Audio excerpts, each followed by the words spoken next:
அஸ்ஸலாமு அலைக்கும் வரஹ்மத்துல்லாஹி வபரகாத்துஹு. இஸ்லாமிய ஒழுக்கங்களில் இன்று நாம் பார்க்க இருக்கிற பாடம் தூங்குவதின் ஒழுக்கங்கள். 1. இஷாவு தொழுகைக்கு பிறகு விரைவாக தூங்க முயற்சிக்க வேண்டும். இஷா தொழுகைக்கு பிறகு தேவையில்லாத நேரங்களில் தேவையில்லாத வேலைகளை நாம் செய்து கொண்டிருந்தால் அது காலையில் ஃபஜ்ர் தொழுகைக்காக எழுந்திருப்பதில் மிகுந்த சிரமத்தை ஏற்படுத்திவிடும். ஒழு செய்துவிட்டு தூங்க வேண்டும்.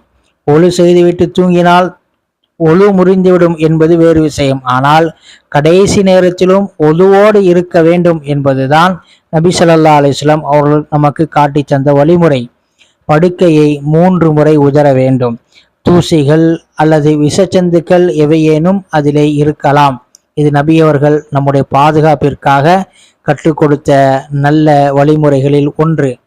சூரா பக்ராவின் கடைசி 2 வசனங்களை ஓதி தூங்க வேண்டும். குல் சூறாக்கள், அதாவது குல் யா ஐயுல் காஃபிரூன், குல் ஹுவல் ஃபலக், குல் அவுது பிரப்பின் நாஸ் போன்ற சூறாக்களை ஓதி தூங்க வேண்டும்.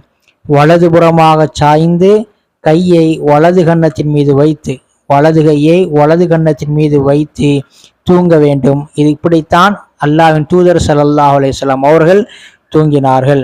தூக்கத்தின் இடையில் எழுந்தால் அப்போதும் நமக்கு தெரிந்த துவாக்களை ஓதிக்கொள்வது சிறந்தது. தூக்கத்திலிருந்து எழுந்தவுடன் பாத்திரத்தை தொடக்கூடாது.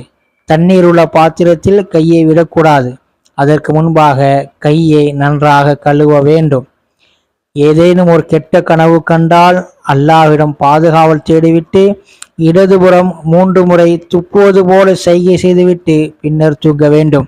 அதற்கு பிறகும் கெட்ட கனவு வந்தால் இடத்தை மாற்றி தூங்க வேண்டும். இறுதியாக தூங்கி எழுந்தவுடன் ஓத வேண்டிய துவாவை ஓத வேண்டும். அல்ஹம்துலில்லாஹில்லதி அஹ்யானா பாதமா அமாத்தனா வ இலைஹின் நுஷூர். நாம் தூங்கியதற்கு பிறகு எங்களை உயிர் கொடுத்து எழுப்பிய அல்லாஹ்வுக்கே எல்லா புகழும். நாம் மரணித்த பிறகு நமக்கு உயிர் கொடுத்து எழுப்பிய அல்லாஹ்வுக்கே எல்லா புகழும். தூக்கமும் ஒரு சிறிய மரணம்தான் என்பதை நாம் நினைவில் வைத்துக் கொள்ள வேண்டும். இது அல்லாஹ்வின் தூதர் அவர்கள் இந்த உலகத்தில் நம்முடைய பாதுகாப்பிற்கும் ஆரோக்கியத்திற்கும் சொன்ன செய்து காட்டிய வழிமுறைகள்.